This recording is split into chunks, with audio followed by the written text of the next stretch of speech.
శ్రీరామనవమి ఉత్సవాలను పురస్కరించుకొని సీతారామ కళ్యాణానికి క్షత్రియ వివాహ సాంప్రదాయాలను అనుసరించి అంబేద్కర్ కోనసీమ జిల్లా పి గన్నవరం మండలానికి చెందిన పేరిచెర్ల భీమరాజు సత్యవాణి దంపతులు శ్రీ పట్టాభిరామస్వామి ఆలయంలో స్వామి అమ్మవార్ల కళ్యాణ వేడుకలను ప్రతి ఏటా వైభవంగా జరిపిస్తారు.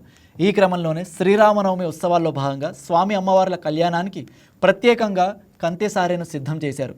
పాలకోవతో తయారు చేసిన 108 రకాల స్వీట్లు, పిండి వంటలతో సత్యవాణి భీమరాజు దంపతులు అమ్మవారికి కంతెసారెను సమర్పించారు.